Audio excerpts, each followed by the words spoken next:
बालों के गिरने की रीज़न क्या है, बाल क्यों गिरते हैं, इस मसले को जानने की हम कोशिश करेंगे और ये भी हम जानेंगे आज के इस सेगमेंट में कि क्या क्या तरीक़ा इलाज है, कौन कौन से ऐसे ट्रीटमेंट्स हैं जो कि हम ले सकते हैं, आजकल ईज़िली अवेलेबल हैं और ज़्यादा महंगे भी नहीं हैं। अगर आपके बालों के गिरने के मसाइल हैं, आपके बालों का कोई भी मसला है, जैसे वेदर चेंज होता है तो सबसे ज़्यादा आपके बालों में ड्राइनेस बहुत ज़्यादा बढ़ जाती है, खुश्की होती है, डैंड्रफ की वजह से भी बाल आपके डैमेज होना शुरू हो जाते हैं, सर में ईचिंग बहुत ज़्यादा होती है।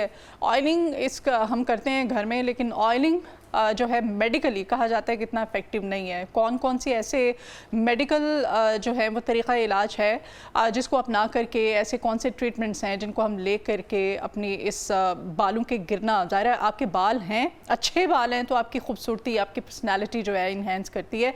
अगर आपके बाल ही नहीं अच्छे हैं, आपके सर पे बाल कम हैं, बालों की ग्रोथ अच्छी नहीं है, तो फिर आपकी पर्सनैलिटी, आपको देखने वाला आपके फर्स्ट लुक में फर्स्ट इंप्रेशन जो है वो अच्छा नहीं जाता है। तो जानते हैं जी, आज इसी सिलसिले में हमने अपने आप को मज़ीद खूबसूरत बनाने के लिए, अपनी पर्सनैलिटी को मज़ीद ग्रूम करने के लिए, बालों के लिए आज हमने ख़ास तौर पे अपने स्टूडियोज़ में बुलाया है एक मुमताज़ माया नाज कंसल्टेंट है। आप अक्सर उनको टीवी टॉक शोज़ में, मॉर्निंग शोज़ में देखते हैं, या किसी तारुफ की मोहताज नहीं है। आप डर्मेटोलॉजिस्ट हैं जनाब डॉक्टर कंवल जवाद साहिबा, वेलकम करते हैं आपको अपने मॉर्निंग शो में। Thank you so much for such a nice introduction. Thank you. You are welcome. अच्छा डॉक्टर कंवल, सबसे पहले तो ये बताइए, अब वेदर चेंज हुआ है तो खुश्की के मसाइल, चाहे हमारी बॉडी पे हो, चाहे हमारे सर में हो, वैसे भी पाकिस्तानी काफ़ी खुश्क है ना, हम हालात ऐसे हैं आजकल, तो ये सर की खुश्की पे आज बात करते हैं। क्या रीज़न है इसकी कि वेदर चेंज होते ही बालों की ग्रोथ एकदम से और ये मतलब शाइन, हर चीज़ जो है वो मुतासिर हो जाती है। पाकिस्तानी वैसे बड़े खुश मिजाज लोग हैं, हालात की सख्ती ने उन्हें खुश्क कर दिया है, वरना बड़े खुश मिजाज हैं वो। और वेदर जब चेंज होता है ना तो उसका असर हमारे बालों पर, स्किन पर, हमारी पूरी बॉडी पर पड़ता है। अगर आपको प्रॉब्लम वैसे ही ड्राइनेस की है तो डेफिनेटली फिर आपको के पर जो है वो वेदर का चेंज होना ज़्यादा असरअंदाज होता है। जैसे सर्दियां आती हैं, मौसम थोड़ा थोड़ा सा, जैसे आजकल मौसम हो रहा है कि गर्मी और सर्दी की कुछ दरमियानी सी कंडीशन है, हमें समझ नहीं आता पंखा चलाएं कि बंद कर दें, एसी ऑन करें कि बंद कर दें। तो इस दरमियानी सिचुएशन में क्या होता है कि आपकी स्किन को, आपके बालों को भी ना, वो जो प्रोडक्ट्स आप यूज़ कर रहे हैं, वो जो एटमॉस्फेयर आप उसे दे रहे हैं, उसमें चेंजिंग की ज़रूरत है। जैसे हमारी खुराक, हमारा लाइफस्टाइल, हमारे कपड़े सब चेंज हो जाते हैं विद द वेदर, उसी तरीके से हमारी स्किन को, हमारे बालों को भी चेंज चाहिए होता है। और उस चेंज में हमारी स्किन केयर प्रोडक्ट्स शामिल हैं, उसमें हमारी हेयर केयर प्रोडक्ट्स शामिल हैं। अच्छा। खुश्की कब आती है बालों के अंदर? अगर हम बालों की प्रॉपर केयर नहीं कर रहे होते। लाइक आप अगर ये कहते हैं कि जी अगर हमने बालों को जल्दी जल्दी वॉश किया या डेली वॉश किया तो हमारा बाल डैमेज हो जाएगा, एक मिथ है ये। हाँ जी, बिल्कुल, शैम्पू अगर डेली किया जाए, ये एक मिथ है। मैं हमेशा इसे डिनाई करती हूँ, बिकॉज आपके बालों को भी उतनी ही सफाई सुथराई की ज़रूरत है जितनी आपकी पूरी बॉडी को ज़रूरत है। अगर डेली एग्जैक्टली आप दिन में कई बार हम देखें ना, वजू में हम दिन में 5 मरतबा अपने फेस को वॉश करते हैं, डेफिनेटली वो उसकी हेल्थ के लिए भी बहुत अच्छा है। हमारे हर इस्लामिक पॉइंट ऑफ व्यू से जो चीज़ें हमें एडवाइस की गई हैं वो कहीं ना कहीं हेल्थ वाइज हमारे लिए बेनिफिशियल होती हैं, राइट? सो अगर आप अपने बालों को नहीं धोते और जिसमें आपके सर में डैंड्रफ भी है और आप हफ्ते में 2 से 3 बार सिर्फ शैम्पू करते हैं तो डेफिनेटली वो डैंड्रफ और प्रमोट होगी, वो बढ़ेगी, कम नहीं होगी। कंपैरेटिव टू उन लोगों के जो कि डैंड्रफ भले हो बट डेली वॉश करते हैं, वो काफ़ी हद तक अपने बालों को डैमेज होने से बचा सकते हैं। क्यों?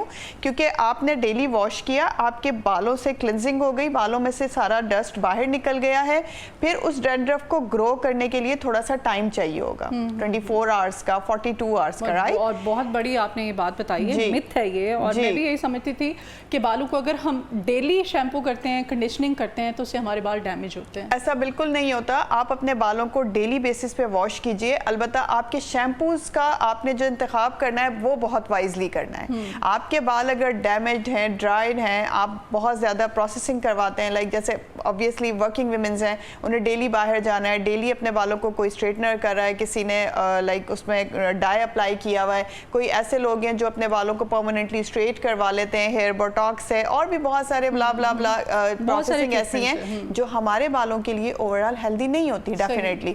उनसे बचने के लिए बालों के बहुत हेल्दी सिरम्स हैं जो हम डेली बेसिस पर अप्लाई कर सकते हैं। डेली वॉश के लिए आपके पास बहुत सारे ऐसे मेडिकेटेड शैम्पूज मौजूद हैं जो आपके बालों को कम से कम डैमेज करते हैं। सो आप अपने बालों के लिए ऐसी चीज़ों का इंतखाब कीजिए जो आपके बालों को, जैसे मैं हमेशा कहती हूँ, सन ब्लॉक वो लगाएं जो आपकी स्किन के मुताबिक हो। आपकी स्किन कह रही है कि जी उसमें ऑयल के दरिया बह रहे हैं और आपने सन ब्लॉक कौन सा लगाना है जो ऑलरेडी ऑयली है, तो डेफिनेटली आपको एक्ने निकलेगी। तो क्या करें फिर? हम जब मार्केट में खवातीन जाती हैं, वहाँ पे जो चीज़ इजीली अवेलेबल होती है वो ले ली जाती है और वो लेके तो फिर हम यूज़ करना शुरू कर देते हैं। ऐसा बिल्कुल नहीं करना चाहिए। आपको सबसे पहले देखिए, हम बहुत आराम से, मैंने काफ़ी शोज़ में, आप ही के प्रोग्राम्स में भी काफ़ी मरतबा बताया कि किस तरह आप घर बैठे अपनी स्किन को जज कर सकते हैं कि आपकी स्किन कौन सी है। 5 टाइप्स की स्किन होती है, आप जज कर लें उसमें से कि आपकी स्किन ऑयली है, ड्राई है, कॉम्बिनेशन है, सेंसिटिव है, आपकी स्किन नॉर्मल है, आप उसे देख लें। उसके मुताबिक आपने, आजकल आप देखें हर प्रोडक्ट पर लिखा होता है, चाहे वो कॉस्मेटिक प्रोडक्ट हो, कॉस्मेटिक ब्रांड है या मेडिकेटेड है, कि this is for oily skin, this is for dry skin, this is for sensitive skin, right? So wisely choose करें। सबसे पहले हम अपने टॉपिक की तरफ आते हैं, बैक टू लाइक बाल आते हैं। स्किन पे फिर किसी और दिन बड़ी डिटेल गुफ्तगू करेंगे, क्योंकि ये एक टॉपिक ना खत्म होने वाला है, राइट? क्योंकि बाल, जब डैंड्रफ बालों में होती है तो बाल गिरते भी हैं। बिल्कुल बिल्कुल ऐसे ही है, क्योंकि dandruff is a problem, it's a disease. आप उसे ऐसे मत समझें कि जी अगर हमें डैंड्रफ है, लोग इसे बॉदर नहीं करते। इवन मेरे पेशेंट्स आते हैं, मैं उन्हें पूछती हूँ आपके बालों में डैंड्रफ है? हाँ वो है, हो जाती है, वेदर के साथ होती है, फिर खत्म हो जाती है। Exactly, that's the main reason. बहुत पॉइंटेड हमारे पास होता है कि लोगों की नोज पे सिर्फ एक्नी हो रही है, लोगों के फोरहेड पर सिर्फ एक्नी हो रही है। मेरा पहला क्वेश्चन ये होता है कि आप के सर में डैंड्रफ है? और आंसर होता है यस। 99% आंसर होता है यस, क्योंकि डैंड्रफ आपके बालों को डैमेज करती है, हेयर फॉल करवाती है, ग्रोथ नहीं होने देती आपके बालों की, प्लस आपके बाल जो हैं वो उस तरीके से हेल्दी शाइनी नज़र नहीं आते, फ्रिज भी आ जाता है उसमें। सो अगर आपके बालों में डैंड्रफ है, आपका बाल अगर गिरता है, तो आप चूज़ करें अपने डर्मेटोलॉजिस्ट को। अपने डर्मेटोलॉजिस्ट को कंसल्ट करने के बाद वो आपको डेफिनेटली उसका ट्रीटमेंट देंगे, क्योंकि वो over the counter available shampoo से परमानेंटली नहीं जाएगा, आपको ट्रीटमेंट लेना पड़ेगा। और अगर आप ट्रीटमेंट नहीं लेंगे तो आप हेल्दी बालों की का जो ख्वाब है ना उसे भूल जाए। ट्रीटमेंट के लिए क्या आप रिकमेंड करती है जिनके बाल बहुत ज़्यादा गिर रहे हैं या उनकी ग्रोथ अच्छी नहीं है? एक तो PRP है और एक्सोसोम है, ये दोनों क्या तरीका इलाज है? देखिए, PRP डैंड्रफ का ट्रीटमेंट एक डिफरेंट ट्रीटमेंट होता है। उसे डेफिनेटली अगर पेशेंट हमारे पास चॉइस से आता है, आप PRP और एक्सोसोम्स की बात कर रही हैं, ये एक ऐसे मॉडर्न टेक्नोलॉजीज हैं, मॉडर्न तरीके कार हैं बालों को गिरने से रोकने के लिए, बालों की ग्रोथ करवाने के लिए। PRP लाइक काफ़ी लोग उससे अच्छे से जानते हैं और हमारे पास ऑलरेडी रिसर्च करके आते हैं अच्छे से कि उन्होंने PRP करवानी है, उन्होंने PRF करवाना है, उन्होंने PRGF करवाना है या उन्होंने एक्सोसोम्स करवाना है। सो ये सब क्या है? बेसिकली गिरते हुए बालों को रोकने का एक हल जी। नंबर 2, आपके बालों में नई ग्रोथ करवाना। ये सब वो ट्रीटमेंट्स हैं जो कि हम इंजेक्टेबल या फिर हम जिसे कहते हैं कि इन्वेजिव प्रोसीजर्स करते हैं। सही। डैंड्रफ का ट्रीटमेंट टॉपिकल मुमकिन है, यानी कि लगाने और खाने वाली ट्रीटमेंट से डैंड्रफ आपकी खत्म हो सकती है। अगर सिंपल कॉज आपके बालों के गिरने का डैंड्रफ है तो उसके लिए आपको PRP और एक्सोसोम्स की तरफ जाने की जरूरत नहीं है। सही। PRP एक्सोसोम्स की तरफ जाने से पहले आपको 5 चीज़ों का ख्याल रखना चाहिए। नंबर 1, आपको कोई न्यूट्रिशनल डेफिशिएंसी ना हो।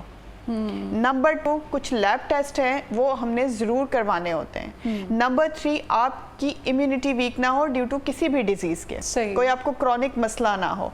नंबर 4, आपकी फैमिली में बालों की ग्रोथ कैसी है वो हमें देखना होता है। नंबर 5, ये कि आपका लाइफस्टाइल कैसा है। ये इतनी इंपॉर्टेंट चीज़ें हैं कि इसको किए बगैर मैं कभी भी अपने पेशेंट को डायरेक्टली PRP एक्सोसोम्स की तरफ नहीं ले जाती। अब बात करते हैं PRP और एक्सोसोम्स की, ये क्या होते हैं?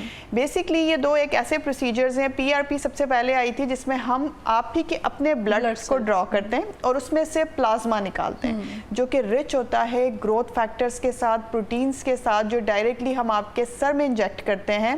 थोड़ा हॉरर लगता है सुनने में कि सर में इंजेक्शंस लगना, right? But seriously this is the best procedure अगर आपको माइनर से मॉडरेट किस्म का हेयर फॉल है। और पीछे जो मैंने 5 जो आपको कॉजेज बताए, रीजंस बताए हैं, अगर आप उन्हें करेक्ट कर लेते हैं काफ़ी हद तक, तो PRP आपको काफ़ी हद तक रिलीफ दे सकती है गिरते हुए बालों से। PRP की मॉडर्न फॉर्म PRF है। यानी कि जितना हमने उसको ड्रॉ किया है उसे मज़ीद प्रोसेस करवा के हम PRF या PRGF बना लेते हैं। तो बेसिकली ये उसकी मॉडर्न टेक्नोलॉजीज़ हैं PRP की। बात करते हैं एक्सोसोम्स की, तो डेफिनेटली एक्सोसोम एक लेटेस्ट टेक्निक है। स्टेम सेल का नाम आपने सुना होगा, एक्सोसोम्स का नाम आपने सुना होगा। ये ऐसी मॉडर्न टेक्निक्स हैं जो कि आप के अपने ब्लड से नहीं बनती, इसको हम ड्रॉ कर हम इसे लैब से प्रोसेसिंग करवा के मंगवाते हैं। एक्सोसोम्स FDA अप्रूव्ड नहीं है, ठीक है, but PRP, PRF, PRGF FDA approved है, लेकिन जो रिजल्ट प्रॉमिसिंग एक्सोसोम्स के हैं वो PRP, PRF के नहीं है। ओके, मतलब आप कह रही हैं कि वो ज्यादा बेहतर है, ज्यादा बेहतर है, बट फिर मैं यही कहूंगी, मैं अपनी बात पर कायम हूँ कि वो FDA अप्रूव्ड नहीं है। एक्सोसोम्स FDA अप्रूव्ड नहीं है, मुसलसल ट्रायल्स चल रहे हैं उसके, बिकॉज इसमें दो फॉर्मुलेशंस होती हैं। एक हम ह्यूमन सोर्स से उसको ड्रॉ करवा के और फिर प्रोसेसिंग के थ्रू लेकर आते हैं, और दूसरा होता है प्लांट के थ्रू। यानी कि जो आपने पौधों के जरिए प्लांट के थ्रू निकलवाया है वो फिर भी सेफेस्ट है। उसका रीज़न ये है कि उसमें कोई ऐसा एक्सट्रैक्ट शामिल नहीं होता जो आपको रिएक्शन करवाए। बट जो अम्बिलिकल कॉर्ड यानी कि बेबी के प्लेसेंटा से हम निकलवाते हैं, अम्बिलिकल कॉर्ड से निकलवाते हैं, स्टेम सेल के ज़रिए निकलवाते हैं, उसको अभी कुछ और मज़ीद क्लिनिकल ट्रायल्स की ज़रूरत है, राइट? लेकिन इसके रिजल्ट्स इतने प्रॉमिसिंग है कि आई एम ऑल्सो डूइंग, मैं करती हूँ बिल्कुल, और एनिमल बेस्ड ही करती हूँ, और उसके रिजल्ट्स मेरे पेशेंट्स को बहुत आउटस्टैंडिंग आते हैं। मैं ही नहीं, पाकिस्तान के और एशिया के बहुत सारे। इलाज में क्या होता है, किस तरह से करती हैं? इसमें सिंपली नहीं, देखिए जैसे हमने उसमें ब्लड ड्रॉ किया था और ब्लड ड्रॉ करवा के आपने प्लाज्मा ले लिया और वो इंजेक्ट कर दिया। This is the like PRP, PRF, PRGF तीनों में यही होगा, ठीक है। थोड़े थोड़े प्रोसेसिंग में इनके फर्क होता है, लेकिन जो एक्सोसोम्स हैं ये ऑलरेडी प्रिपेयर्ड वायल आती है, ठीक है। इसमें दो तरह के होते हैं, एक लिक्विड होता है उस वायल के अंदर, उस शीशी के अंदर, और दूसरे में फ्रोजन होते हैं। जो अमेरिकन होते हैं वो ज्यादातर फ्रोजन ही आते हैं, यानी कि वहां से उन्होंने वो दवाई एक्सोसोम्स की बना के उसे फ्रीज कर दिया एक खास टेम्परेचर पर, और उसी खास -डिग्री टेम्परेचर पर हमारे पास वो एक बॉक्स में पहुंचता है। जब हमने पेशेंट बुक किया है तो हम उसे उसी वक्त ऑर्डर करके मंगवाते हैं। मेरा ये प्रोटोकॉल है, लाइक बिकॉज वो माइनस टेम्परेचर पर आता है, और उसमें वो आइस होती है साथ में, जिसमें वो वायल छोटी सी रखी होती है। उसे हम उसी वक्त जब हमने पेशेंट को एक्सोसोम्स इंजेक्ट करने, पेशेंट हमने प्रिपेयर किया, उसके बाद वो वायल निकाल के बाहर रखी और थोड़ी देर उसको लिक्विड बनने दिया नॉर्मल टेम्परेचर पे, रूम टेम्परेचर पे। जब वो लिक्विड बन जाती है हम उसे इंजेक्ट कर देते हैं। This is the simple procedure of exosomes. इसमें आपको मल्टीपल सेशंस रिक्वायर्ड नहीं होते। इसका बेनिफिट क्या क्या है? ज़्यादा रिजल्ट्स प्रॉमिसिंग है, नंबर 1। नंबर 2, इसमें मल्टीपल सेशंस रिक्वायर्ड नहीं होते। PRP, PRF, PRGF में एटलीस्ट न्यू गाइडलाइन के मुताबिक आपने 6 सेशंस करने हैं, 1 मंथ अपार्ट, राइट? लेकिन एक्सोसोम्स में जो बहुत अच्छे एक्सोसोम्स है, क्योंकि ये आते हैं बिलियंस में, 1 बिलियन से स्टार्ट होता है और ये 50 बिलियन तक जाता है। सो 1 बिलियन, 2.5, 5 बिलियन, 10 बिलियन, 20, 25, 50 बिलियंस। आपने किस इंटेंसिटी का एक्सोसोम चूज किया है, डिपेंड करता है ये, ठीक है। डेफिनेटली वो वाली बात है कि आप जितना गुड़ डालेंगे उतना ही मीठा होगा, तो आप जितनी ज्यादा एक्सोसोम्स को करते हैं, अगर हम इसकी 1 बिलियन से 1 बिलियन एक्सोसोम की मैं तादाद बता रही हूँ उसके अंदर, ठीक है। प्राइस वाइज अगर आप बात कर रही हैं तो ये 50,000 60,000 से स्टार्ट होता है अगर फ्रोजन है तो। अगर ये आप प्लांट एक्सट्रैक्टेड की बात कर रही हैं तो वो हम कोरियन बेस्ड भी हमारे पास होते हैं, इटली के भी होते हैं, डिफरेंट ब्रांड्स हमारे पास हैं, तो वो स्टार्ट हो जाते हैं 30 से 25 से 30,000 25,000, उसके 2-3 सेशंस रिक्वायर्ड होते हैं। बट जो फ्रोजन है मोस्टली उसमें एक, अगर आप 10 बिलियन तक का लगवाते हैं, 10 बिलियन एक्सोसोम्स जिसमें हैं, तो एक ही सेशन सफिशिएंट होता है फॉर अ ईयर। बट अगर आप उससे थोड़ा कम उसमें लगाते हैं तो 2 सेशन माइट भी कि आपको करवाने हैं, 2 या 3 session, that this is sufficient. Like ये सो डिपेंड करता है टोटली। ठीक है, दोनों आपने जदीद तरीका इलाज हमें बता दिए हैं जिससे कि हम अपने बालों की ग्रोथ को बेहतर कर सकते हैं, बिल्कुल अच्छा कर सकते हैं। इससे वो जो अक्सर आजकल तो कॉमन है, ये सिर्फ मर्दों में नहीं है, ख़वातीन में भी है कि ज़ाहिर है हमारी रूटीन लाइफ ऐसी है, हम ऐसी प्रोडक्ट्स यूज़ करते हैं, स्ट्रेटनिंग, ब्लो ड्रायर, आपको पता है डेली यूज़ होता है, तो एक गंजा हो जाना, बाल झड़ जाना, बिल्कुल मैंने देखा है, अक्सर मैंने ख़वातीन को देखा है कि उन बेचारी के तो अंदर स्किन नज़र आ रही है, उनके लिए तो फिर बहुत ही इफेक्टिव होगा डेफिनेटली। एक्सोसोम आप बता बिल्कुल ऐसे ही है, एक्सोसोम्स खासतौर पे एंड्रोजेनेटिक एलोपेशिया इसी को कहते हैं, जिसकी आप बात कर रही हैं। ट्रांसप्लांटेशन की तरफ डेफिनेटली ट्रांसप्लांटेशन लास्ट ऑप्शन होता है। एग्जैक्टली मैं उन सबसे पहले पेनफुल भी है वो मेरे ख्याल से। हाँ पेनफुल है, बट ट्रांसप्लांट करवाना थोड़ा सा पेनफुल होता है, लाइक इतना ज्यादा पेनफुल नहीं है, टू बी वेरी ऑनेस्ट। बाद में बहुत केयर करनी पड़ती है। 1 वीक आपने केयर करनी है, 3 डेज का सिर्फ डाउन टाइम है, उसका 3 डेज आपने उसकी केयर करनी होती है, और उसके बाद फिर ये कि आपको बाल आ जाते हैं।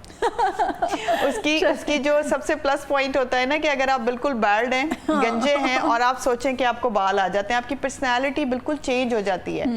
जैसे आपने शुरू में कहा था कि हमारी पर्सनैलिटी का एक इम्पॉर्टेंट पार्ट होता है बाल। जिसके बाल खूबसूरत हैं, डेफिनेटली उसकी खूबसूरती को 4 चांद लग जाते हैं। सो बालों के लिए आप ये 3 दिन का पेन बड़े आराम से बर्दाश्त कर लेते हैं। और फैशन में तो कहते हैं ना, फैशन में फिर दर्द तो होता है। औरतों को तो वैसे ही नहीं होता, आपको पता है, वो जितना मर्जी फैशन हो, हमारे जितने भी प्रोसीजर्स होते हैं हम करवाते हैं, रिजल्ट्स अच्छे आने चाहिए, रिजल्ट्स अच्छे आने चाहिए, आपको हाँ जी, पता चलना चाहिए, पता चलना चाहिए कुछ करवाया। तो बात ये कि ट्रांसप्लांट लास्ट ऑप्शन है। बालों का है ना, वरना मैं बार मेरी जो है ना वो स्किन की तरफ ही मेरा ध्यान, मेरा ख्याल, क्वेश्चंस मेरे ज़हन में आ रहे हैं। एनीहाउ, अच्छा हम ऑयलिंग करते हैं घरों में, मैं भी करती हूँ, अपने बच्चों की भी, अपनी भी, तो अक्सर हमारी माएँ भी अब मुख्तलिफ ज़्यादा से ज़्यादा क्या करते हैं जी, हमने कोलू पे जाना है, वहाँ से खालिस वो तेल ऑयल लेके आ रहे हैं, निकलवाया, और वो तो क्या ऑयलिंग करना किस हद तक मुफीद है, वो आप सजेस्ट करती हैं? आप क्या? बिल्कुल मैं करती हूँ, ऑयलिंग आप कर सकते हैं। प्योर ऑयल कोई भी अगर आपके पास अवेलेबल है ना, आप उसे यूज़ कर सकते हैं। स्पेसिफिक नहीं कहूँगी कि आपने ये करना है, आपको प्योर ऑयल कोई भी जो आपके बालों को सूट करता है बिल्कुल यूज़ करें, ठीक है।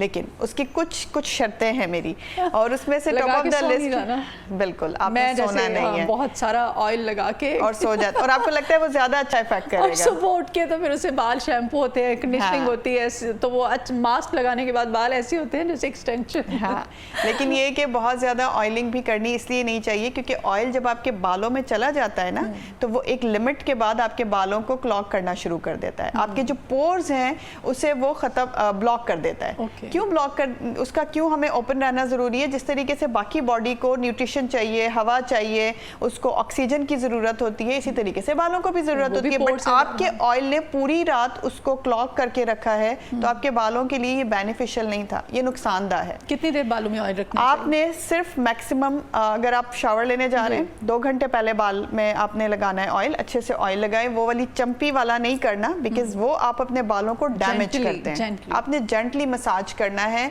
और जेंटली मसाज करके 2 आवर्स तक आप उसे रखें और फिर शावर ले लें, सिंपल। लेकिन नहीं लगाना किन लोगों ने? जिनको डैंड्रफ है। ये भी एक मिथ है कि जी अगर डैंड्रफ है ना तो अम्मा ने हमें छोड़ना नहीं है, कि बालों में खुश्की देख ली तो तुम तो इसीलिए तो खुश्की हो रही है तुम्हें कि तुम ऑयलिंग नहीं करते। सबसे बड़ा प्रॉब्लम ही यही है ना हमारी उसमें, कि आपने अगर डैंड्रफ को समझ लिया कि नाम उसका खुश्की है तो वो ऑयल से ही जाएगी, जबकि ऑयल उसे मजीद ख़राब करता है। अच्छा, करली हेयर्स को डॉक्टर कमल मैनेज करना बहुत ज़्यादा प्रॉब्लम होती है, और करली हेयर्स को ज़ाहिर है हर वक्त तो नहीं आप स्ट्रेटनिंग कर सकते आप इस तरह से, यू नो, तो उनको फिर मैनेज, क्योंकि वो बहुत ज़्यादा रफ आपके बाल हो जाते हैं, उनका वॉल्यूम अजीब सा हो जाता है, वो उड़े से रहते हैं, तो फिर उनको मैनेज करने के लिए ऑयल हर वक्त लगा के रखना हल्का सा, या उन बालों को, ज़ाहिर है जब आपके बाल ब्लास्ट कर जाते हैं तो उनको बिठाने के लिए फिर ऑयल तो ज़ाहिर है अल्टीमेटली लगाना पड़ता है। उसके अलावा भी सॉल्यूशंस है ना, बहुत सारे ऐसे सिरम्स अवेलेबल हैं हमारे पास मार्केट में। सबसे पहली बात तो ये कि अगर आपका हेयर फ्रिज है, कर्ली है, आपने क्या करना है, शैम्पू किया है, शैम्पू करने के बाद आप कंडीशनर ज़रूर अप्लाई करें। कंडीशनर आपने, बच्चों को भी conditioner is very good, like conditioner कोई ऐसी चीज़ नहीं है कि हम उसे लगाएंगे तो हमारे बाल ख़राब हो जाएंगे। कंडीशनर का मतलब ही ये होता है, कंडीशनर में ऐसे इंग्रेडिएंट होते हैं जो कि आपके बालों को स्मूथ करते हैं। जो शैम्पू ने केमिकल डैमेज दिया है आपके बालों को, कंडीशनर बेसिकली उसको थोड़ा थोड़ा सा न्यूट्रलाइज करता है, कर देगा बालों। बिल्कुल। सो आपने कंडीशनर यूज़ करना है और आपने रूट्स में नहीं लगाना, ये ख़ास एहतियात होती है। हम जितने भी सिरम्स बताते हैं, जितने भी मेडिकली ट्रीटमेंट बताते हैं, हम कहते हैं रूट्स में लगाएं, बाकी बालों में बेशक ना लगाएं, लेकिन कंडीशनर के लिए स्पेशली कहा जाता है कि वो अपने एंड्स पे लगाने हैं। ठीक है, कंडीशनर के लिए सबसे पहली बात ये। दूसरा, अगर कर्ली बाल आपके हैं तो उसके लिए मैं आपको एक टोटका बता देती हूँ। इट्स अ टोटका, लाइक ईजी है। आपके किचन में हर एक के मायोनीज होता है, राइट? आप वीक में एक मरतबा मायोनीज को अपने बालों में लगाइए 2 से 3 घंटे के लिए। उसके बाद उसको कवर कर लें अच्छे तरीके से, शावर कैप लगा लें, बच्चों को भी लगा सकते हैं, नुकसान कोई नहीं है इसका। 2 से 3 घंटे आप उसे लगा के रखें और उसके बाद आप उसे वॉश कर दें, सिंपल।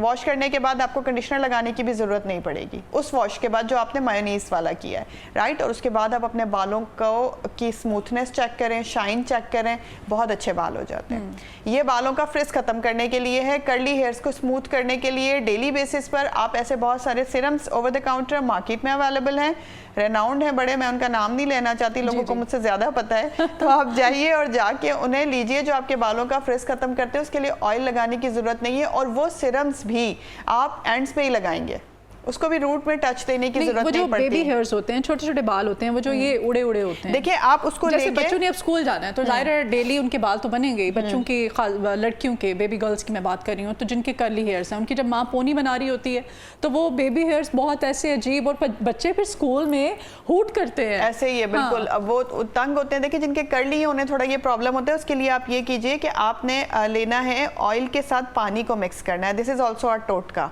प्योर ऑयल नहीं होना चाहिए, ऑयल के साथ पानी को मिक्स कीजिए, मिक्स करके अपने हाथों में उसे रब करें, और जिस जिस जगह पे आपको फील होता है कि फ्रिज है या आपको लग रहा है कि ये बाल खड़ा हुआ है, बेबी हेयर्स खड़े हुए, उनके ऊपर आप इस तरीके से टैप टैप कर दें। अब आपने क्या किया है, जस्ट आपने उनके एंड्स को लगाया है, वो आपने उसको नहीं लगाया उसकी रूट के अंदर, तो ब्लॉक नहीं किया ना। बच्चे या तो जाते हुए शावर लेते हैं स्कूल, या स्कूल से वापस आके शावर लेते हैं, सो वो क्या होगा, जब भी वो शावर लेंगे वो चीज़ खत्म हो जाएगी। कम से कम वो रूट्स में जो बहुत सारा ऑयल आप लगा रहे हैं या बालों को बिठाने के लिए लगा रहे हैं, वो उस तरीके से वो ऑयल आपके लिए नुकसानदा साबित नहीं होगा। सही। पानी के साथ इक्वल क्वांटिटी में जो भी ऑयल आप लगाना चाह रहे हैं वो लगा सकते हैं। दूसरे नंबर पे अफोर्ड कर सकते हैं, सिरम्स ले लें, मार्केट में बहुत सारे अवेलेबल हैं। उस सिरम को भी आप उन बेबी हेयर्स पे बच्चों के लगा सकते हैं। ठीक है, वो हेयर ग्रोथ सिरम्स होते हैं। ठीक है जी, डॉक्टर कमल जवाद साहब, बहुत शुक्रिया। You welcome. इतनी अच्छी अच्छी बातें आपने की हैं। अभी टाइम हमारे पास शॉर्ट है, वरना तो ये एक टॉपिक ऐसा है ना कि इस पे जितना हम खवातीन बोले, हमें जितना ना खत्म होने वाला ना खत्म होने, क्योंकि खूबसूरती की बातें हो रही हैं।